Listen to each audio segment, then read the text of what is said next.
Hello, everyone. Thank you very much for joining us today. Good afternoon, good morning, good evening. Today's event is Don't Nuke the Pacific, Protect Our Ocean. My name is Mari Inoue. I'm a co-founding member of Mahan Project for a Nuclear-Free World. We are a volunteer-led grassroots group started in Manhattan in March 2012, 1 year after the Fukushima disaster. And our mission is to undo the unconscionable labors of the original Manhattan Project that unleashed nuclear weapons and nuclear power upon the world. We collaborate with diverse groups, organize educational events, publish policy papers, educate policymakers and elected officials, and provide platforms to nuclear survivors from affected communities impacted by nuclear programs. Our group has been organizing a series of actions since last year when the Japanese government announced their plans to dump nearly 1.3 million metric tons of radioactive wastewater from the damaged Fukushima Daiichi nuclear power plant into the Pacific Ocean, starting from the spring of next year. Let me give you a brief background of this outrageous plan for those of you who are new to this topic. There is an ongoing nuclear crisis in Fukushima that has started in March 2011. At least 3 nuclear reactors experienced meltdowns due to the loss of cooling capability. And in order to avoid another huge radioactive release into the environment, they need to constantly cool the highly radioactive melted core of those damaged nuclear reactors. And due to the ongoing high radiation dose at the facility, the radioactive water accumulating in Fukushima Daiichi contains an extremely high level of radioactivity. Now the government of Japan and TEPCO, the company that manages the nuclear power plant, want to dump such radioactive wastewater into the Pacific Ocean because they claim that they don't have enough space to keep them, which is not true. In the past, they admitted that at least 64 radioactive isotopes are present in the contaminated water. And among them are tritium, radioactive hydrogen, and carbon-14, radioactive carbon, that cannot be isolated at all from the ALPS filtering system. Other radioactive isotopes may also remain in the water after being processed by the filtering system, such as strontium-90, that could accumulate in bones and cause bone cancer and leukemia. And last year, when there was an announcement by the Japanese government, 3 independent human rights experts appointed by the United Nations Human Rights Council expressed deep regret at the decision of Japan in a joint statement, saying that the decision is particularly disappointing as experts believe alternative solutions to the problem are available. They expressed their concerns that the dumping of radioactive water from the Fukushima Daiichi could impact millions of lives and livelihood in the Pacific region, and such dumping imposes considerable risks to the full enjoyment of human rights of concerned populations in and beyond the borders of Japan. Fukushima agriculture, forestry, fisheries, and consumer cooperatives strongly oppose the plan. Local residents, including mothers, strongly oppose the plan as well. There are alternative options as solutions suggested by Japanese civil society groups and researchers, such as building large tank at the site of TEPCO using this existing technology used by petrochemical industry. But these alternatives were not even considered by TEPCO and the Japanese government. However, Secretary Blinken of the United States State Department expressed his support of this dumping effort, in addition to the head of the International Atomic Energy Agency, IAEA. One of the updates that we'd like to share today is that TEPCO has already started preparation last month to build an underwater tunnel so that they can dump wastewater through the tunnel. Today, We will hear from organizers in California and New York who organized rally to raise awareness on this grave issue, followed by a Q&A session. And we hope that we can brainstorm together as to our next steps as a coalition with the goal of delaying and ultimately halting Japan's dumping plan. So first, I'd like to introduce, it's a great honor to introduce our keynote speaker, Tsukuru Falls. He's a founding member of Pacific Asian Nuclear-Free Peace Alliance and a trans peace anti-nuclear human rights activist in Los Angeles, California. As a graduate of a high school in Hiroshima, where 350 young lives were brutally taken on August 6, 1945, Tsukuru's life's mission is to act, educate, inspire, and mobilize to move the world closer to a nuclear-free world. Beyond these activities, he organizes screenings for political and socially aware documentary films from Asia that may not find their ways to major distribution. So please welcome Tsukuru-san.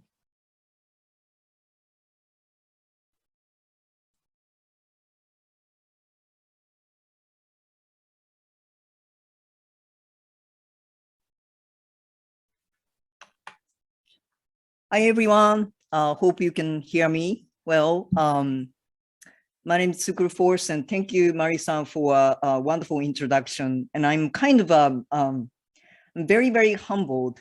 First of all, I want to say, I would like to say, so among the organizers who are on today's program, and actually those of you in the audience actually have much more experience than I have organizing. So I'm really humbled to be in your presence.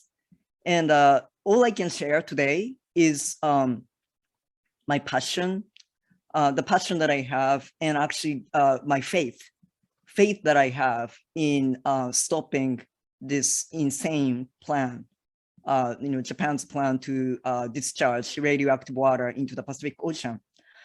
So I would like to begin my presentation just briefly introducing myself. I mean, Mari-san really actually did a great job introducing me, of course, already, but I just want to briefly say, what how I started doing this, meaning my activism.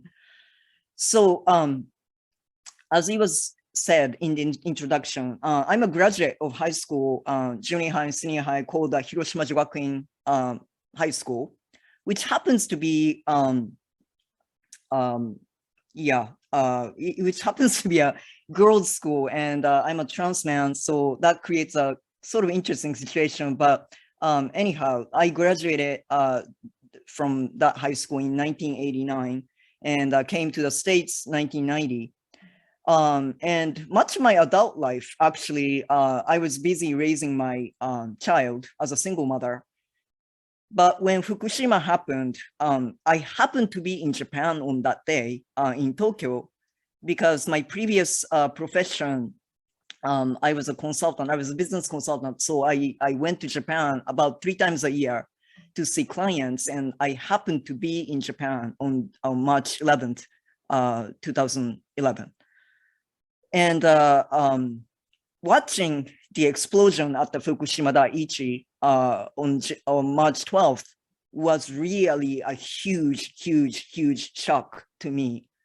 I think I spent next 6 months, good 6 months in daze, and really just kind of like a sleepwalking for 6 months, because I could not believe. I was outraged. I was shocked. I was outraged because being, graduating from that high school in Hiroshima, I thought I learned everything there was to know about nuclear. And yes, I did learn a lot about A-bombs and the A-bomb experience. But what I realized was, even in that high school, we really did not learn anything about the dangers of nuclear power generation. and which was shock to me, and which actually led me to contemplate why that was. And this, this narrative about good nuke versus bad nuke and how flawed it is. And that really prompted me to begin my activism, so that we don't have to, we don't have to put people through what they have and they continue to experience in and around Fukushima. So that's how I began. So today I am going to talk about this campaign, Don't Nuke the Pacific, stopping TEPCO and Japanese government from discharging the irradiated water from Fukushima. So first of all, I'd like to read this poem from Fukushima by Fukushima poet Takao Kimura.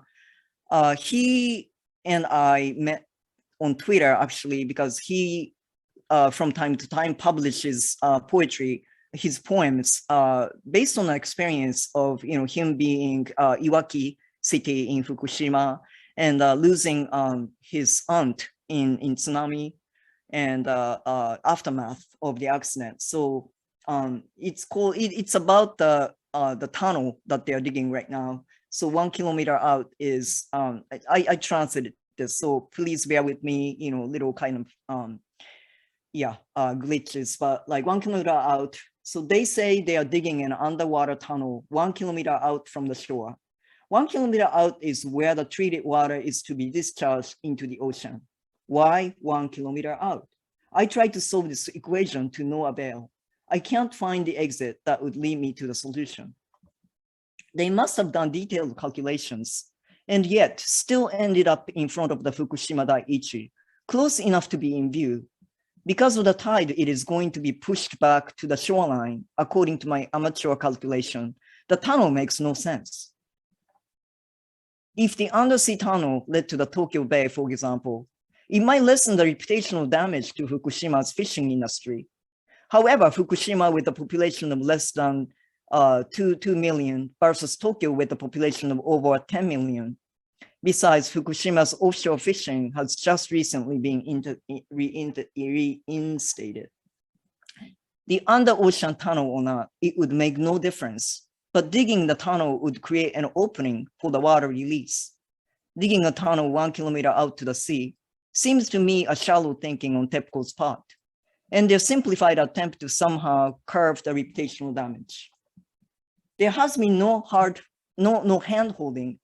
Exercising empathy by cuddling up, the overused expression has all been disappeared. Absolutely no mercy. Neither addition nor subtraction, no simple equation would solve this problem. Counting down to water release into the Pacific Ocean, combined with the digging of the under-ocean tunnel 1 kilometer out to sea, the view of the storage tank seen from the ocean signals to me that they are getting ready to discharge in any day. So I kind of read that poem really fast, but what I wanted to convey from, through this poem, or actually by borrowing the words from this poem, is the like really huge dissatisfaction, dismay that local people are feeling about this water release and this ridiculous tunnel, which leads to the ocean, like just 1 kilometer out to the ocean. And they are kind of pretending, they, meaning TEPCO and Japanese government, are pretending as if that will make any difference. I'll touch on that later by borrowing the view of the scientists. But so, as Mari-san explained, so I'll probably skip over this really fast, but so the dumping nearly 1.3 million tons of contaminated water into the Pacific Ocean. This doesn't really, to anyone's eye, seem like a good idea.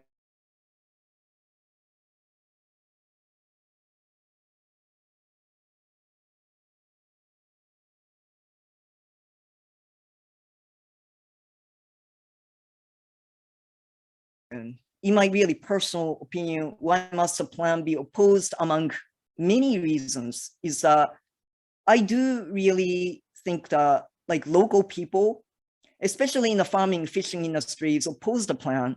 And they are the ones who are really directly affected by this, who will be directly affected by this. So for TEPCO and the Japanese government, not to listen to the voices of the people is really outrageous to me, and it should be opposed. Also, the neighboring nation and others in the Asian Pacific region have voiced their concerns, and their concerns should be heard as well. And the scientific reason, secondly, the water, after being quote unquote treated, we retain dangerous levels of radioactive contaminants. So, you know, it's harmful to the environment, it's harmful to human life, it should be opposed. And so the really issue at hand, or challenge at hand, is we must fight the propaganda, because if you Google, for instance, Fukushima water release, the articles that come up on top are really, you know, they state these things. And this is taken from the Reuters article back in December 2021. So it says, you know, water with the radioactive isotope diluted to 1/7 of the figure set by the World Health Organization's guidelines for drinking water is to be released. Number two, nuclear plants worldwide routinely release water containing tritium, considering the least toxic byproduct of atomic power. So yeah, if you Google Fukushima water release, what you find on top of the search results are articles that filled with these kind of information, essentially propaganda. So how to combat that, you know, how to fight that, it's really a challenge for us.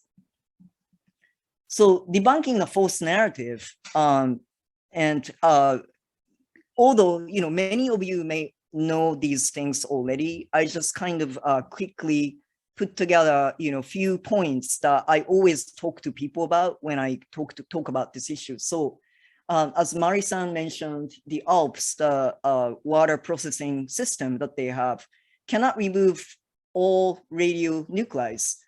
Detectable quantities of strontium 90, cobalt 60, iodine 129, ruthenium 106, cesium 137, and carbon 14, etc., will remain in the treated water.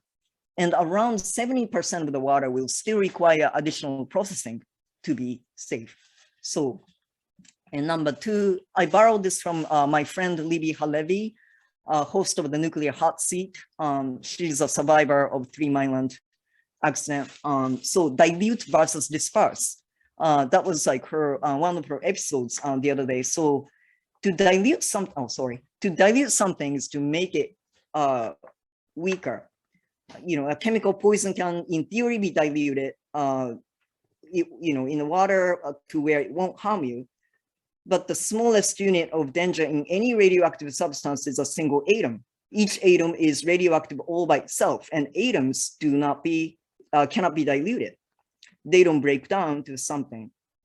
Okay, so I can't read that because I have this thing over my screen, but the point is, you know, dilute versus disperse. The Japanese government / TEPCO is using this language, diluting, and this is like, you know, misleading people, because they are not really diluting the radioactive atoms. You can't do that. They are dispersing it.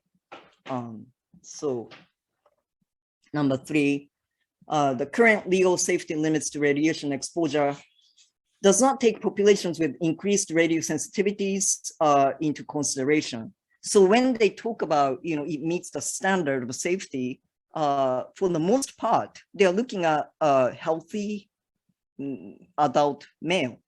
So adult women are approximately twice as radio sensitive as adult men. And children under 5 years old are estimated to be about 10 times more sensitive to radiation than adults. And also infants under about 1 year old are estimated about 100 times more sensitive. So yeah, these populations, you know, they are not taken into consideration when they're talking about standard. So that's another thing. And this conversation about tritium being a low-risk radionuclides. By the way, this is taken from Dr. Ian Fairley research. So tritium is two to three times more hazardous than X-rays and gamma rays. And tritium, when the people in the nuclear industry say it's harmless, okay, it is harmless as long as it stays outside of a human body. But once it gets inside, tritium goes to every cell where there's water, and it sticks to carbohydrates and proteins and lipids, forming what's called organically bound tritium, and that stays in the body for a long time.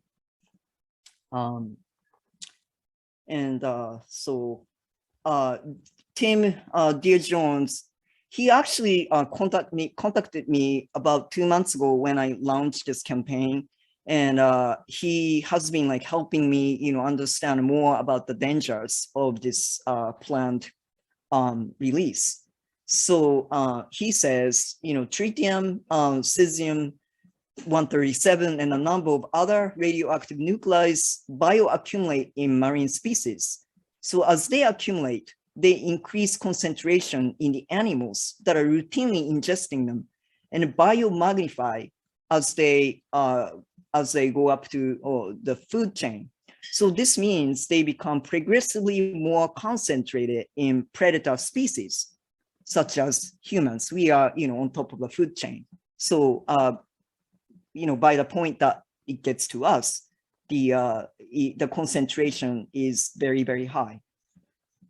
And another thing he says, Pacific Island communities are particularly vulnerable to the impacts of marine pollution. People living in traditional island lifestyle, consuming island-grown produce and seafoods, working close to marine and coastal environment, and inhaling coastal zone air are predicted to be the most critical group, those most likely to be exposed to higher dose of radiation. So he points out, so we often talk about consuming, like eating seafoods that are exposed to radiation, because that's probably like kind of easier, the easiest form of contamination to be understood. But he points out that it's not only by eating that you can be exposed to radiation. So things like, the wind, for instance, carries water particles or, aerosols from the ocean to the coastline. So people on the coast actually inhale, these contaminants. So it's not like, if you avoid eating seafood, you won't be exposed to contamination because you still breathe air, right? So there are so many paths that people can get contaminated. So when we are talking about, people on the coastline, such as us, people living West Coast or Asian Pacific nations, they really are at risk of being exposed to contamination from the Fukushima water release. And also, he actually messaged me this like about a week ago. He is commenting specifically on the tunnel that they're digging. And he actually told me about this case that he was involved in UK, Hinkley case. So they were doing a really similar thing, meaning that like digging the underwater tunnel and discharging nuclear waste. And they found out, the researchers found out immediately after the release, the community on the coastline of UK, they detected higher level of radiation. So he's saying that, well, same thing will happen in Japan as well. So TEPCO will have to dredge and dispose hundreds of thousands of tons of radioactive seabed sediment in order to fit the discharge head onto the tunnel terminal, so that the liquid radioactive waste actually released from the tunnel. So he's talking about, just making, literally constructing this tunnel will actually upset these sediments that were discharged from the Fukushima plant back in 2011, because the sediments are on the seabed right now. But digging the tunnel will upset them and, actually spread them around. So we warned that coastal communities downstream Honshu coast are highly likely to be exposed to a range of nuclear waste material, as far back as the original accident in 2011. So that's what we are up against. And we are very fortunate to have the voices and wisdom of these scientists. Because if you look at, as I said, earlier, if you look at the sort of mainstream media, the false narratives are there, but thanks to these people, these scientists really provide information to us, and by working with them and spreading the word, spreading the facts, we can combat this false narrative. So I think it's very important to educate, people, I think.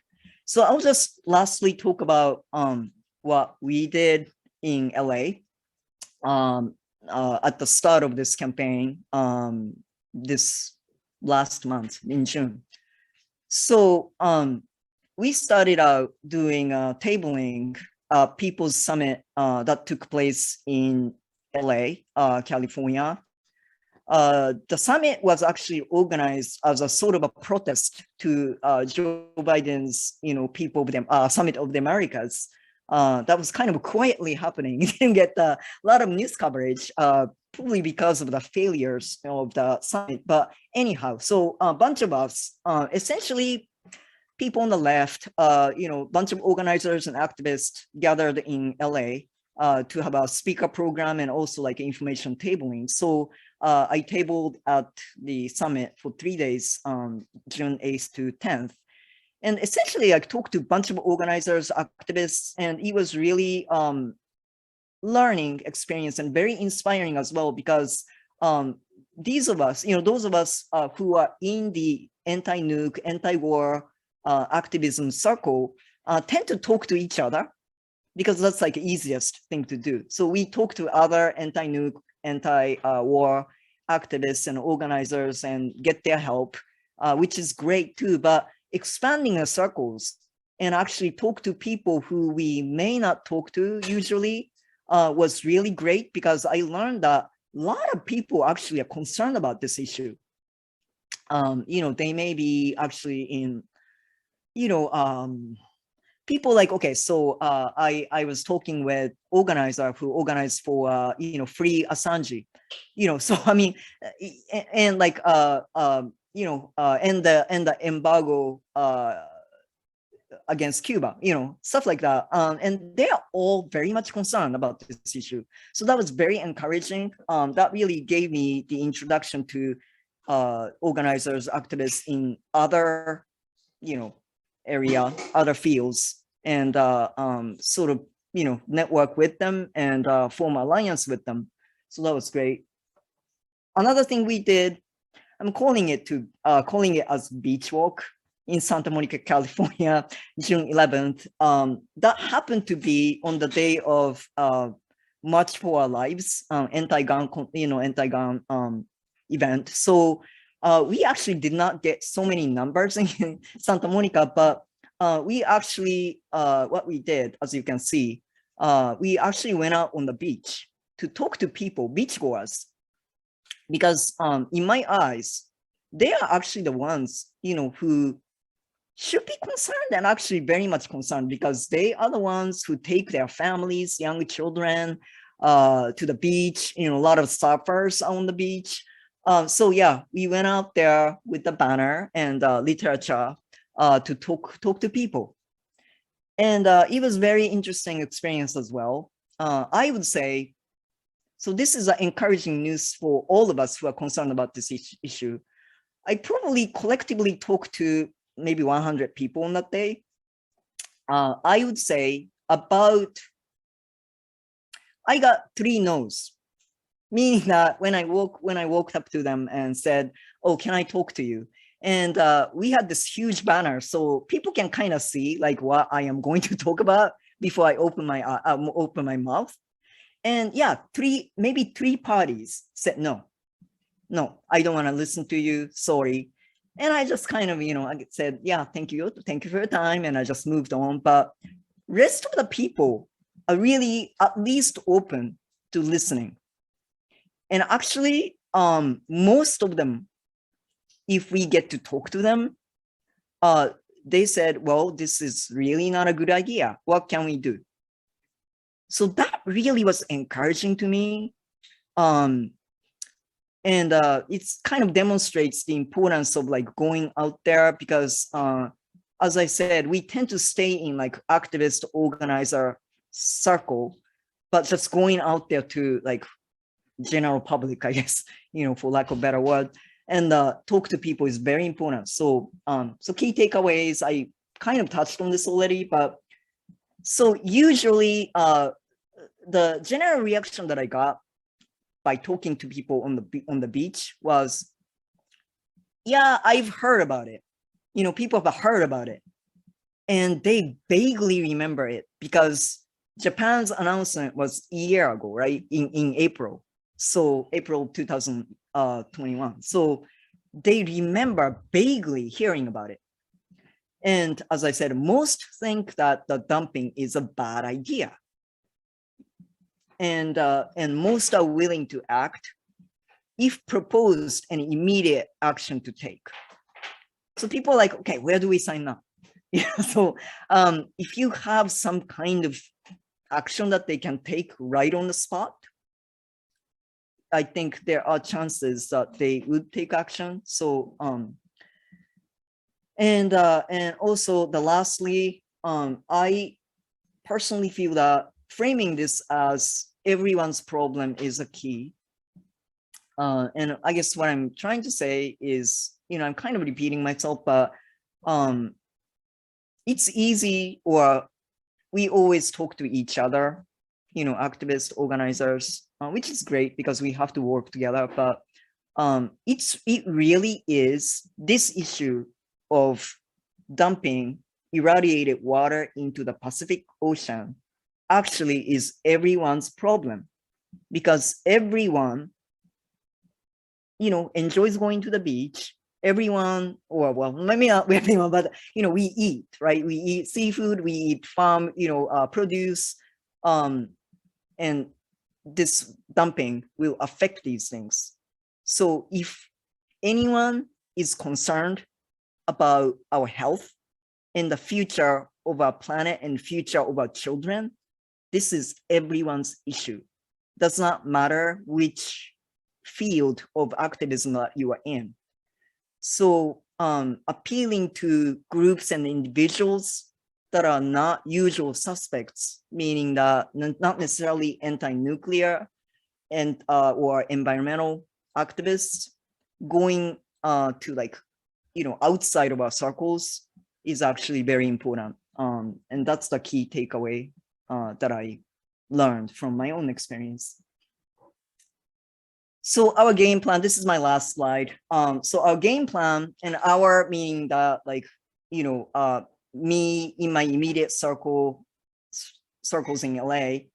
So thanks to, wonderful people of Manhattan Project for a Nuclear-Free World, we are collecting signatures for an open letter to be delivered to the Japanese government in August 2022. Deadline's August 1st. So, I'm sure those of you in the audience today are affiliated with some kind of groups. So if you can join us, if you know any elected officials, if you know anybody who is affiliated with universities who are scholars, great. So we are, collecting signatures from organizations, elected officials, and scholars. So join us.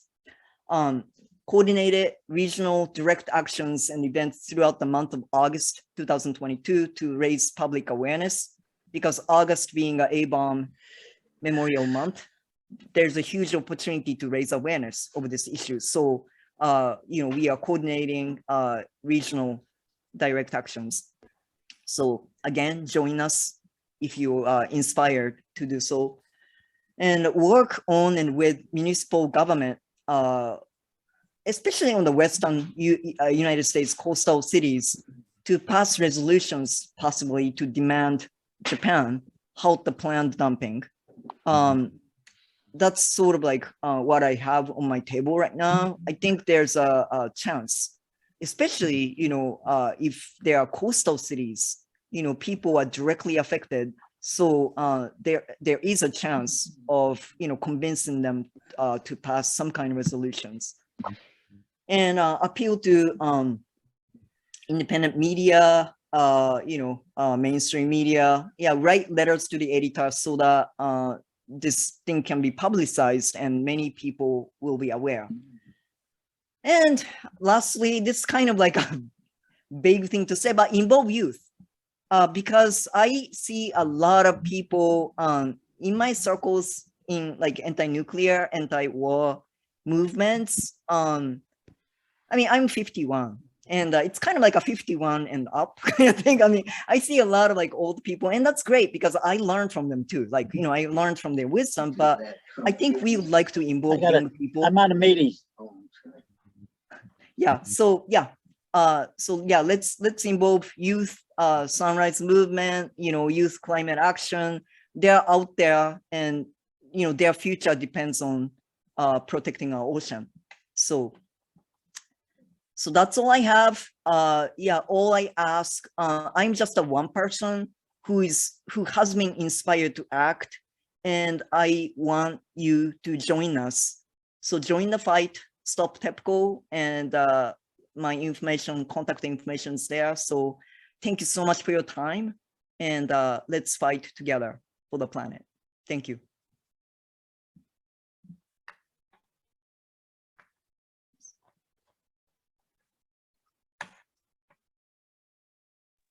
Thank you, Tsukuru-san, for the wonderful presentation with the list of action plans. These are really helpful in organizing future plans. We will have a Q&A session after the presentation from other speakers. So if you have any questions, please write in the chat so that later we can ask speakers to answer them. So next, I'd like to introduce Chizu Hamada. She's a member of San Francisco-based organization, No Nuke Action. She says, there are many things that I disagree with Japanese politics, so I try not to see what was happening in Japan. But after the Fukushima nuclear disaster in March 2011, I couldn't keep silent and finally stood up as a grassroots activist. Ms. Hamada was an independent trade-related business person until she retired 2 years ago, but she has no intention of retiring from the anti-nuclear movement and is still very active. Please welcome Chizu-san. Hello, everybody.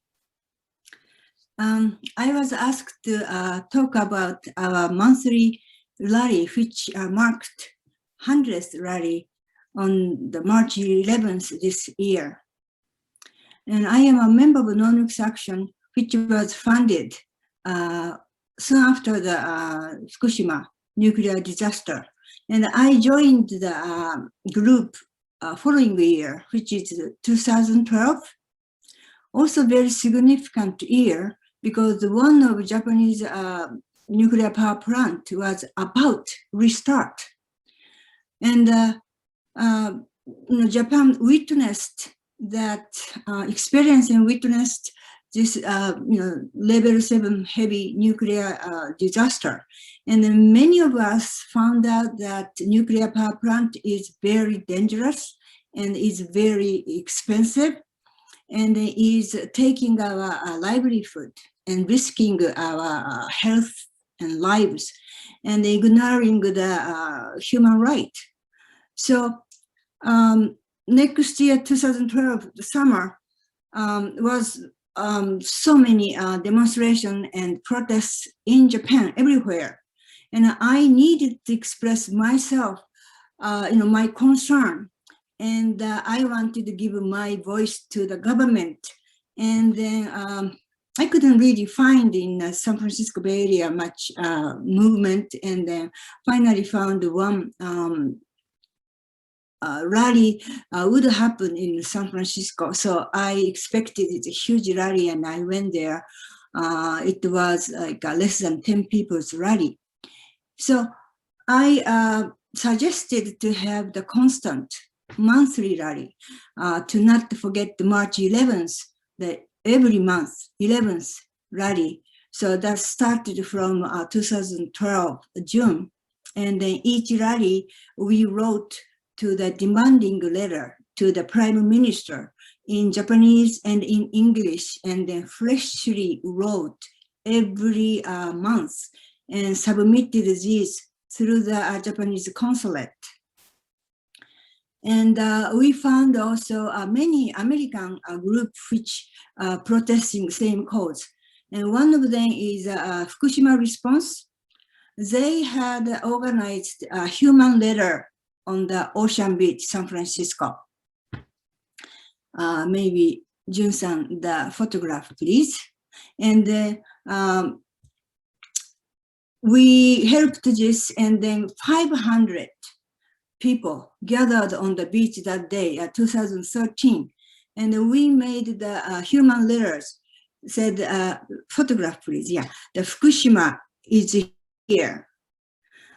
Which means Fukushima is not only Japanese problem, but also world problem.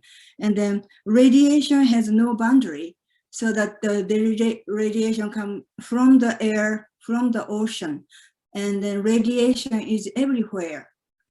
And this event was very successful. Even one of Japanese newspaper took it article. And also this Fukushima disaster, this time there are two California nuclear power plant. One is San Onofre, which was shut down next year, so it was great. We had a huge celebrations. And another one is Diablo Canyon, which is even operating today. We had a 2015 huge rally, March 11th, marched from the consulate to the Market Street, which PG&E's headquarters is located. PG&E is operation of the Diablo Canyon, and we demanded shut down immediately. And between the monthly rally, we had many events such as film viewings of the Fukushima program. Also, we invited many speakers from Japan and other country. And one of them is Chieko Shina. One of them is Shimoji, Masaki Shimoji, who was arrested when he was distributing the flyers protesting the burning of the Fukushima's contaminated debris in Osaka. He was arrested without conviction, detained 14 days, and was released. But this incident was widely known for the harassment from the authority. And then one of the speaker, yes, that is Korean men who filed the lawsuit behalf of his wife's thyroid cancer and his son's brain damage caused by radiation from the 6 nuclear power plant nearby their house. And miraculously, he won for wife. The court cited government commissioned study in 2011 showed that women who live within 5 kilometers from the plant, 2.5 times more incident has thyroid cancer than the women who live from 30 kilometers or further from the plant. So this is a victorious verdict. It is victory. It's their victory. And I wanted to give message to people who are fighting in the court, especially in Japan, in Fukushima cause. In Japan, we rarely won. Lawsuit, most of them are rejected. So I wanted to give a message that please not give up. We should have a hope because we have chance to win. And other person we invited is American lawyer who presented the Ronald Reagan soldiers who conducted the operation Tomodachi. So we invited many people, and we really found out that nuclear power plant and the nuclear weapons are so close. Their connection and their relation really close in the same page, but maybe just the front and the back. So we attend annually the protest, have front of the Livermore Nuclear Weapons Research Lab on the Hiroshima and Nagasaki days. And then a few times I spoke there about the relationship of those, and I emphasized that to abolish the nuclear weapons, we must decommission all nuclear power plants. And unfortunately, the March 11th this year was our last monthly action because we are core members are 75 years old and they had all health problems. So we have to stop the monthly rally, but we never give up the protest. So this is June last year, last month, 11th, the coordinated Don't Nuke Pacific Ocean rally. We had a successful rally too. And this month, 11th, we're gonna have another Zoom event. So especially after 11 years from the disaster, people definitely forgetting about Fukushima. But Fukushima's problem is mounting up. It has really so much problems. So we never can give up the protest. So our protest must go on. Thank you. Thank you, Chizu-san.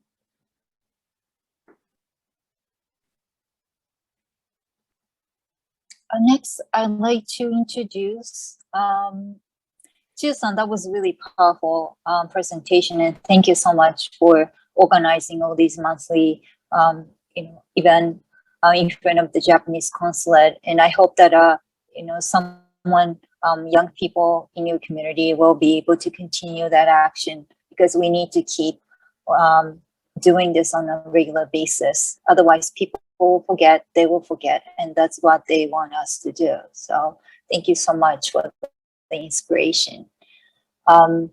Next, we'd like to introduce Francis Yasmin Motiwala. Francis is a board member and organizer with Activist San Diego, an information, communications, and mobilization organization networking for social justice. Through monthly community meetings, Pacifica affiliated radio station KNSJ 89.1, digital communications and physical events, Activist San Diego works to build beloved community in San Diego while furthering equity and justice for all.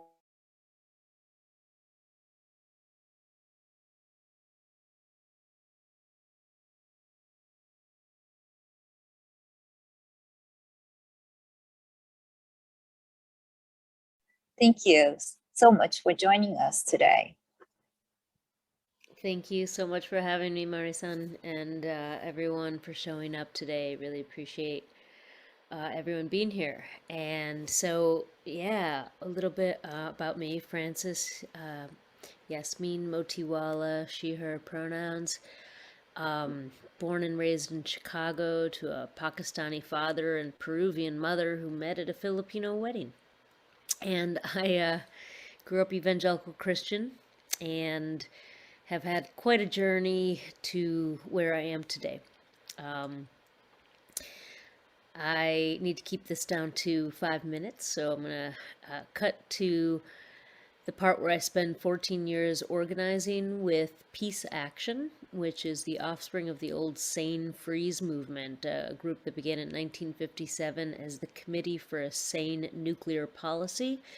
That organization, which is to this day still the largest anti-nuclear weapons and anti-war American nonprofit organization, Mobilizing for Peace. It began in an apartment in New York City when a small group of people came together and decided they needed to do something, so they pooled their money and they took out a full-page ad in the New York Times inviting everyone to speak out to world leaders and say no to nuclear weapons. The movement continues, and I'll state that Sukru and I met in Los Angeles at a city council meeting because a coalition had come together called the Back to the Brink Coalition that was bringing local resolutions before city councils, and the LA City Council was meeting to vote on it, and so we all ended up there for this big event and hopefully to advocate for it, and it passed, which was just an incredible feeling. And that was the moment also Sukru and I met, and Sukru was we were all overwhelmed with emotion, but I was able to support Sukru in that moment as well, and just be. And I bring this up because I want to convey to everyone. I mean, I'm an Aquarian. I'm a very open person. But be open. I think that moment, being open to just connecting with Sukru in that moment, changed my life, and just made us, started a relationship that has been very important to me and very powerful, and I'm excited and that's one of the reasons I'm here and why we're here. So be open to making connections wherever you go. And it's great when coalitions come together for actions, and it's an important moment to connect with each other.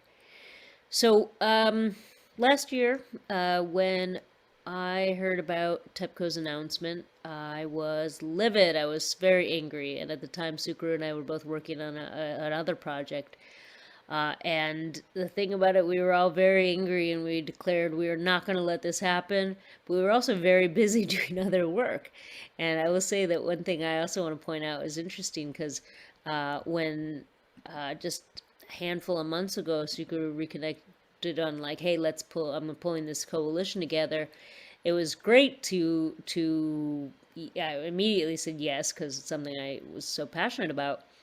But there was a little bit of me that for like the whole year where I wasn't working on it, where I knew that it was happening and I wasn't working on it, I was kicking myself like, I should be doing more. Like, what do we, So I just want to also say that there's going to be times, and it's important for us to, light a fire under our own butts to do something, but it's also okay to be like, okay, well, where are we now? We got to organize from where we're at now, and we just got to keep going. So I want to make that point. I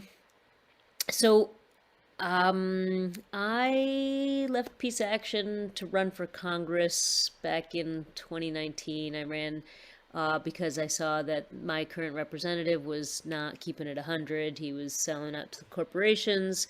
And so I decided someone had to challenge him, and it was an act of an act of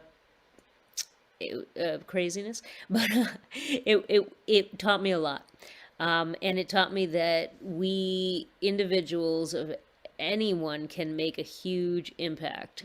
And even when we lose sometimes, we still win, because even though I lost my campaign, that member of Congress started stepping it up in major ways. So after running for office, I moved down to San Diego. where I connected with this group, Activist San Diego, and found my new organizing home. And so when Sukuru then invited me to be part of this coalition, I was very excited to be able to bring together a 20-year organization that is a very beautiful group of people who are doing all sorts. It's a little bit loose-knit and therefore all over the place, but it created opportunity for me to say, hey, everyone, let's work on this campaign. And my board members were all, yes. So I want to share a little bit about the things we've been doing since we started getting active. Activist San Diego, as was mentioned, is part of, has a radio station called KNSJ. It's part of the Pacifica network of stations. And one little thing was that twice been able to have Sukuru as a guest on Talk of the Town, a little community radio show talking about local issues. And then I'm going to do a little share screen now. On Earth Day, held, so Earth Day is a huge event in San Diego. And thousands and thousands and thousands of people come through Balboa Park. And so we were able to set up our table. And as you'll see here, a big part of our booth was the campaign to protect our oceans. It was wild how much people were stopped in their tracks when we'd say, hey, did you hear about Japan's plan to dump toxic water in the ocean? They would stop in their tracks, and you could just see them, even if they were trying to ignore us, they just were compelled to come talk to us. So that was a really, really powerful event. We definitely got a lot of people signing up that day onto our list, and we created on that sign, as you may see, sorry, 1 second. On that sign, we created has a QR code and has a place for them to link to our petition to sign and get connected. So after that, we actually we do monthly community summits, and in May, we did one that was focused on celebrating Asian American Pacific Islander Heritage Month, and we focused on celebrating organizers and organizing that's happening, and pulled together a bunch of organizations and also included Sukuru, who was able to come in and speak about this issue. That was a great event. Then what we did was, so with the June 11th action, we decided to do a June 11th event. We actually started with an art build and created a little graphic for that. At the time, I had an amazing intern, Natalia, who has been an amazing help on this campaign. Here's some of the posters we made in our art build, which ended up being very useful for our 11th event. I'm going to skip over to that because, and obviously our day of action, I want to share this with you real quick. Actually, sorry, 1 sec. Stopping the share. Realize I got to do the share with the sound buttons checked. Make sure that's checked. Yes. All right. I'm just going to play part of this video because I have more to say afterwards. Here we go. From nuclear solution. We the people are here to protect the ocean from nuclear waste. We are here to say no to TEPCO, the Tokyo Electric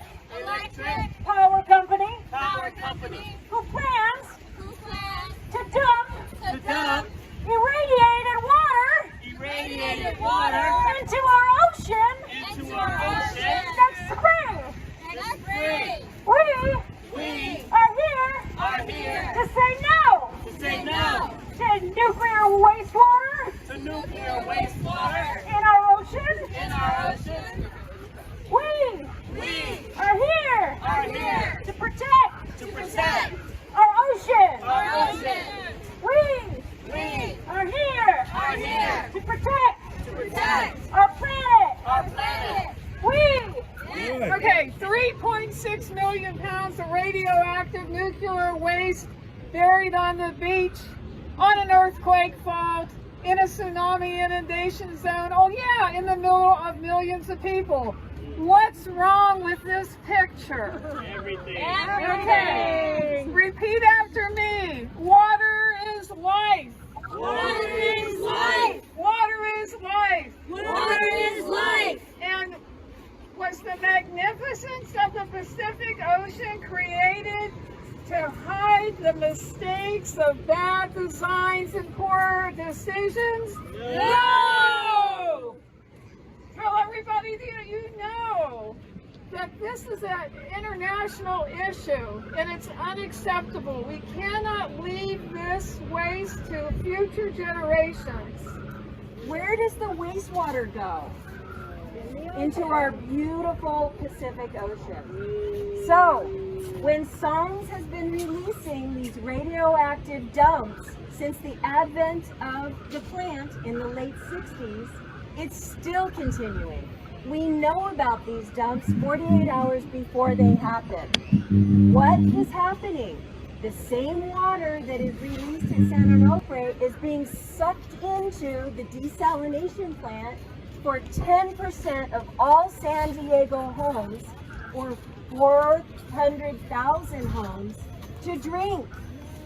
There is no economical filtration for tritium or other radioactive isotopes. This is in our drinking water. So let's wake up, let's sign the petition, let's continue the widening our action of awareness. This is the first of many things we can do. I'm going to ask you to repeat after me. I believe. I believe. I believe we. I believe we. I believe we will win. I believe we win. Okay. I did end up playing the whole thing because I think it's just too good and too powerful not to share. So as you saw, we were able to get the attention of a lot of people who, it was a perfect place, La Jolla Shores. We actually had these amazing posters on yard sign posters printed thanks to some of our allies for us, which I was able to, I designed them like this, and I think they get a lot of attention, right? Attention ocean lovers. So we had those lined up along the way. We had all of our posters out, as you saw. We were able to get a lot of attention. One thing I will say, thanks to the coalition that Sukuru brought together, some of the folks you saw, Kathy Awani, who also then connected me with Alice McNally, and we've been able to start building a connection between organizations here working on stopping San Onofre. And, I've through this learned that, part of the reason that I'm sure that the U.S. isn't speaking out against Japan's plans is that we're doing the same thing, but just in little bits already. And that is something that is so important for us to start making that connection to, and we're doing that here. So real quick, want to share our plans forward. We've actually built a folder of shared, there's a Google Drive that I just posted in the chat that has a bunch of resources that we've created that anyone can take and use. The QR code when people sign up goes into a Google form. So if you start using this QR code in this form and these materials, just let me know and I can, forward you any contact information of people who sign up in your area. Or I'd encourage you to create your own. Yeah, you could copy what we've done.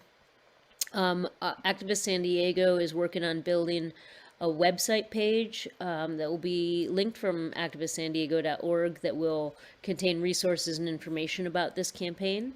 We'll be forwarding that as soon as we have it ready. We have decided to pull together a virtual meeting this coming Wednesday, July 6th, where everyone's invited, but the goal of it is we're gonna be, I think I actually might play the first part of this meeting at the beginning of that meeting, so because all the information shared was just super on point, so that makes that easy. And then we'll meet and we'll talk about things that we want to do together to organize for local change here. If folks come from other places, we can create a separate breakout room and you can discuss stuff. Some of the ideas that we're going to be, I'm right now, because I'm a organizer, stretched thin, and mind you, we've had like, I don't know, probably 100 people sign up between Earth Day and the La Jolla Shores event that we did. We are going to be looking for leadership. It was also a blessing that our intern happened to be connected with the youth climate movement, has really connected a bunch of her friends in. So obviously just super enthusiastic for the opportunities where we're at. But some of the ideas that we're going to be putting forward, if our folks want to do, is more beach actions like the one you saw, including, I think we might just have a fun day at the beach where we invite everyone to just come hang out at the beach, but we have all these materials available already. It is really kind of excellent that now that we have these materials, I can kind of pull these guys out anytime. Oh, that doesn't work so well with the screen share, but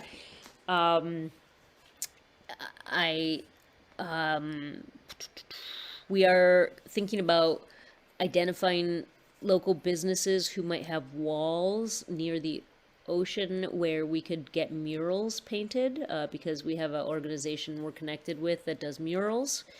We think that would be a really cool thing to set up and kind of have passive organizing happen at all times.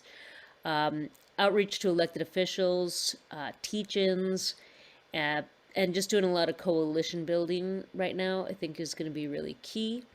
Also, one key thing is, actually, sorry, let me turn off my virtual background because I do want to show you all this a little more closely. So this is just an 8.5 by 11 piece of printed material that I had laminated at Kinko's, and what I realized is that we can, and our plan is to go to businesses. Well, we actually used these for any volunteers that showed up to do our action. Everyone just took one of these and went and talked to people, and it's got the QR code for people to sign up. But then I printed enough that we can go to businesses and ask them to hang them in their window.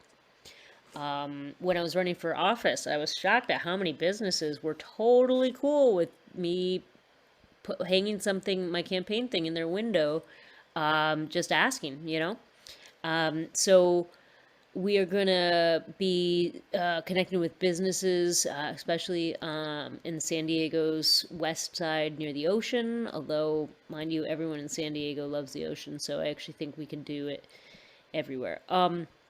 I came up with this one slogan recently, and I think that I want to suggest this, especially for those who maybe don't live on the Pacific, since it's all very Pacific focused. But all across the country, everyone loves sushi who eats fish, right? And sushi, so SOS, save our sushi. So that's my new slogan, even though I've been working on, and you saw some of the posters with the sushi and the, I think that we do need to kind of hit people with whatever they care about, and make that very clear. I'm going to be working on some more images from that. And we're going to be launching a digital campaign. And this is going to be open to the entire coalition. And hopefully we'll have it ready in the next few days. and we'll definitely distribute widely through this network.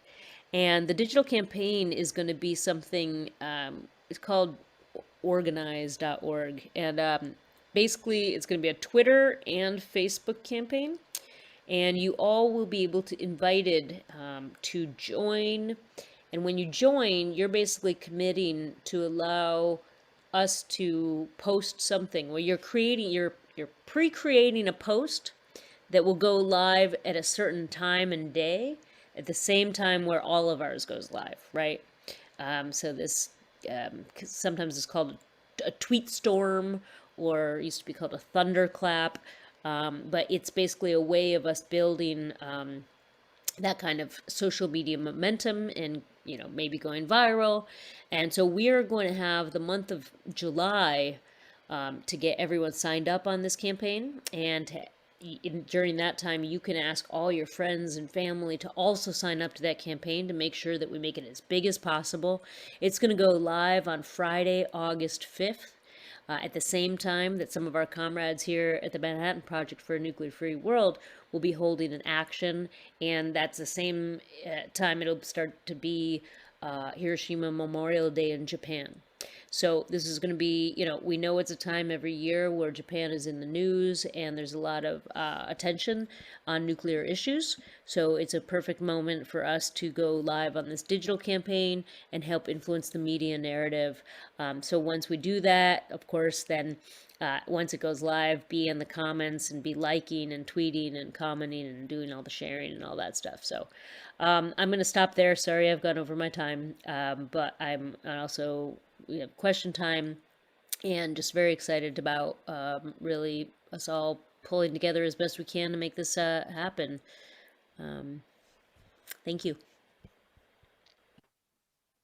Thank you so much, Frances. That was really helpful, and I really like the idea of, you know, preparing this laminated poster and go out to businesses and ask them to post the windows so that you know, we can reach out to more people. So that's a wonderful idea, and thank you so much for the information. So if you are interested in joining our strategy meeting, please send me an email so that maybe we can connect with other communities and strategize as a coalition what we can do next.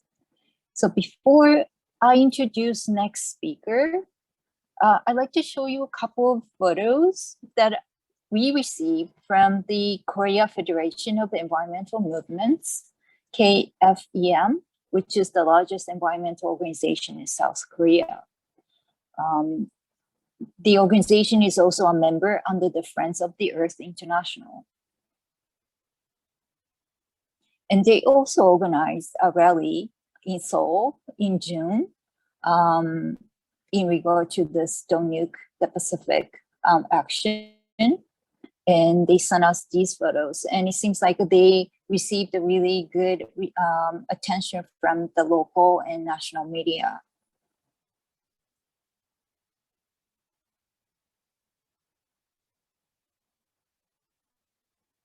And I also heard that one of the National Assembly members of the South Korea also joined the rally.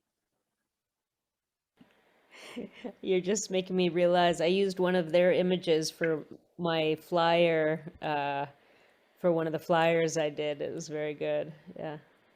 Yeah, these are really powerful. So I'd like to thank Joy of KFEM for sending these photos. Thank you. So next, our next speaker is Jun Tunnel. She's a core member of Manhattan Project for a Nuclear-Free World.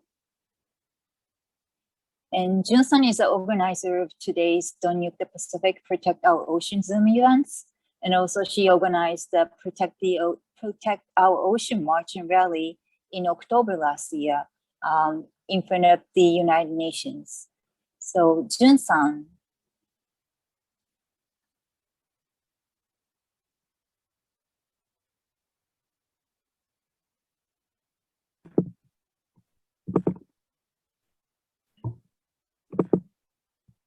Thank you for your introduction. I want to share the photos.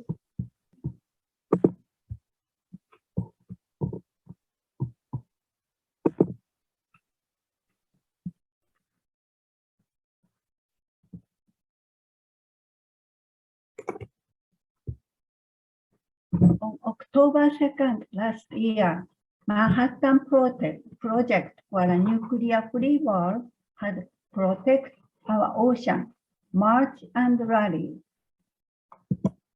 This is Bryant Park, the starting point for the march. The building behind is New York Public Library.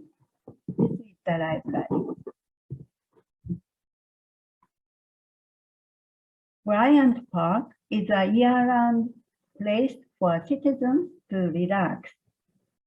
While we were waiting to be ready, we handed out the flyers to people who were enjoying their break in the park. We also asked for the signatures for the leaders to President Biden. The curious New Yorkers came and asked us, "What are you doing?" When we explained, they said, "I didn't know that at all. It is terrible." And some people joined us marching. Departing there, head east on 42nd Street and head north on 2nd Avenue. Arrived at Dag Hammarskjöld Plaza in front of the United Nations. We had a rally there. At the rally, many groups gave speeches on the theme of Protect Our Ocean. Musicians also encouraged us by singing songs of the theme of free environment and peace. This is the photo of participants. Thank you.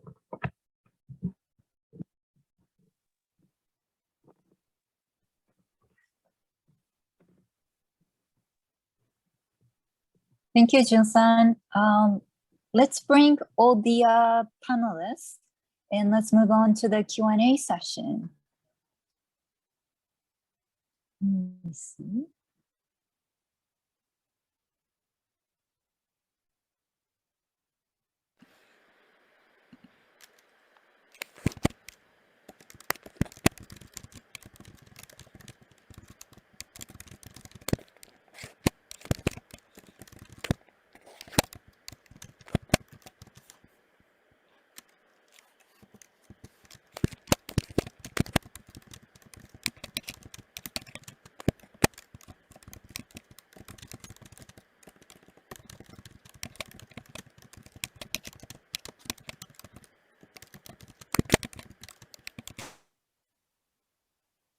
All right. So first question, I believe that this is for Francis.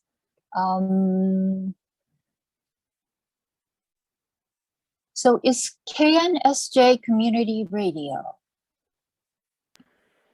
Yes. It's yeah, a radio station that is powered by the people. Volunteers from the community run both music shows and news shows, or talk and news. We're affiliated with the Pacifica station, which is the only real non-commercial radio that began back during the World Wars, I believe. And has a network all across the country. We do rebroadcasts or broadcast like syndicate various shows like Democracy Now! And some of the shows that I'm sure you all hear on your local Pacifica station. And then we've got the power to create our own media. One of the projects actually we are working on right now, because I've been sharing news of this new access to this media that we have. One of my organizer friends who now works at Madre she is they're working with the with Women Cross DMZ and organizations to oppose RIMPAC, the U.S. Korea military exercises. And they're doing a series of essays, and we are going to work on creating a special radio series of interviews with various authors simultaneously. So we're hoping to get that out soon. It's a fun and cool process that just was born from some conversations, but really excited about that. And so, and I'll just state that I mean, it's a, you know, San Diego base station, so we like to have things that are related locally, but it, you know, folks can stream it online, so you can listen to KNSJ from wherever you're at. In fact, streaming it is a little bit more powerful than our radio broadcast antenna sometimes, because it's a struggle to keep that thing up and reaching everyone. So more on that. Thank you. Thank you so much for that information. So, Michael, I've noticed that you've been raising hand, and thank you for being patient with us. So, Michael, would you like to unmute? And go ahead. Yes. What I want to say is Sukru organized this, and we were on Santa Monica Beach. This is a little bit too kind of reception we got, and we walked to Santa Monica Beach. We probably walked about a mile up and down the beach. And out of all the people, we encountered maybe about 7 groups, and Sukru would go up there and have a conversation with them, and only one group turned us down. And the beautiful thing about it, they were all mostly young people, so the reception was good. So this was just one approach that we can take. Is just go right up to the people on the beach, because they're next to the ocean. And they're looking at the ocean, and Sukru has, she knows how to sell it, and she really did a good job. I'm proud of her, and thank you, Sukru. And anyway, thanks again. That's it. Great, thank you so much. There was another question from Charlotte. The question was, what are the alternatives for disposing of the radioactive waste? So the alternative is building large tanks, which is existing technology used by the petrochemical industry. And that has been suggested by civil society groups and researchers in Japan as well as outside Japan. But that idea was dismissed and not even discussed within the government and TEPCO. They think that dumping into the Pacific Ocean is the most economical way. It's outrageous. Anything to add, Tsukuru-san or Chizu-san, about that? Well, I just, I want to say, one of y'all referenced that there's a lot of housing in Fukushima that's uninhabitable. So it's a lot more work to tear that down and build tanks, but they're threatening to say, oh, we must tear down the forest.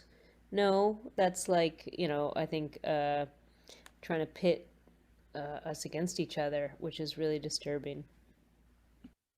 Yeah, they have enough space, and they can even use a facility at Fukushima Daiichi, which is, I believe, very close to the Fukushima Daiichi.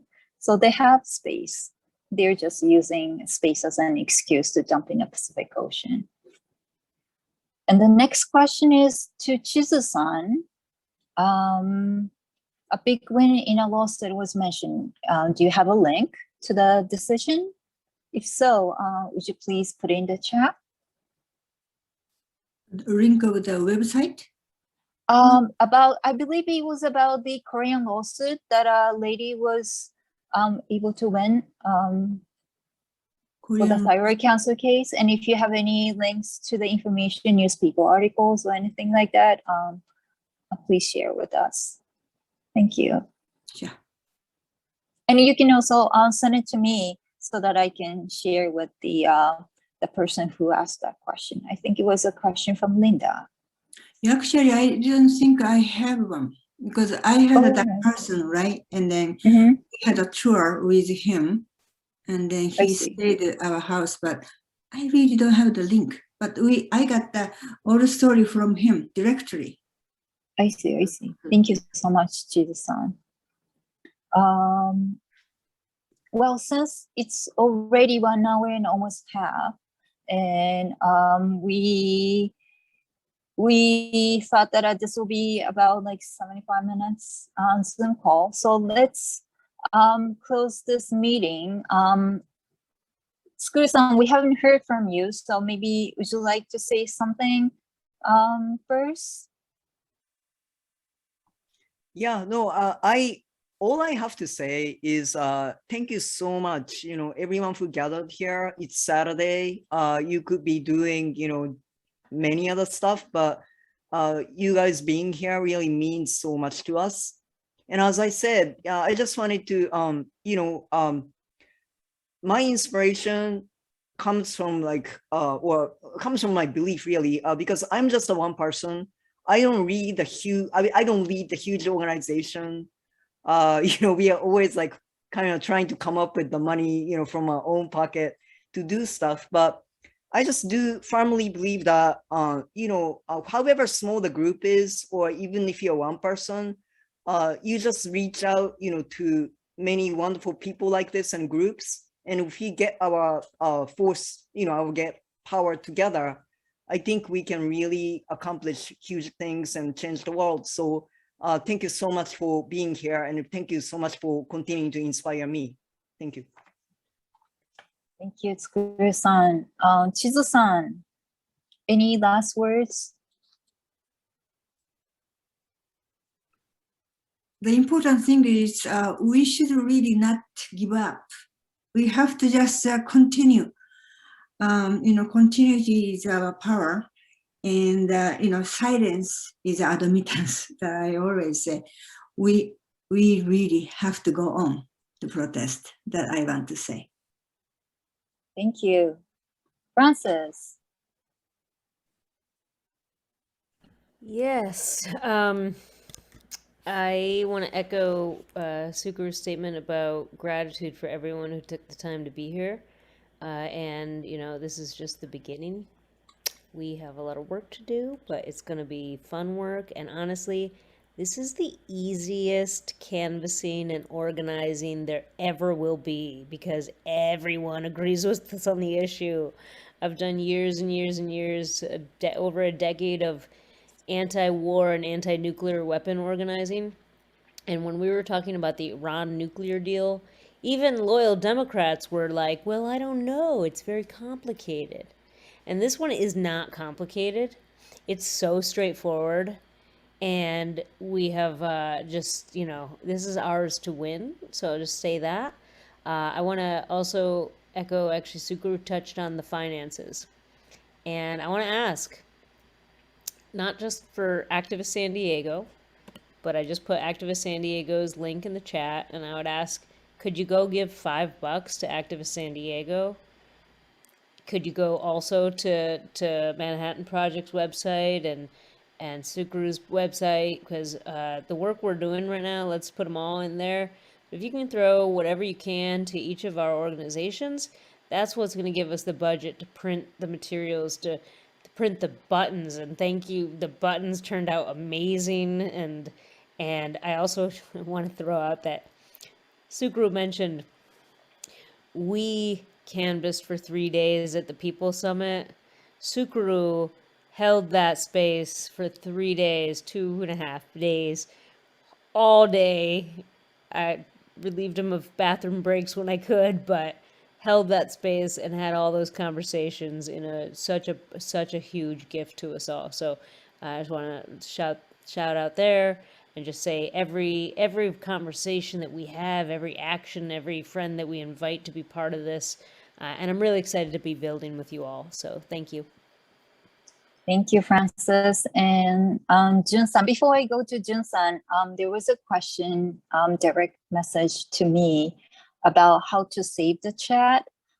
If you click 3 dots in the chat box at the bottom, there is a option save chat, and you can save the whole thing. So please do that if you're interested in saving the whole thing. So Jun-san, last words, oh yes, go ahead. Thank you. Thank you very much, everyone, for coming. And thank you very much for our friends speakers. That was great speech and encouraged us and gave us the power to go forward. And listeners, attenders, attendees, if you are more interested in this information, like our speaker said, Marisan said, please visit the website. And there are so many information there. And it is not only Japanese problem, it is entire planet problem. And if we work now, we can stop this act. So please join us and please think to stop the contaminated water into the Pacific Ocean. Thank you. Thank you very much. And thank you everyone for joining us today. And we hope that we'll see you soon. And if you're interested in joining our strategy meeting, please send us an email, which is in the chat. So thank you everyone. Thank you very much. See you soon. Bye-bye. Bye. Bye. Thank you. You guys did amazing. Thank you. Oh shit.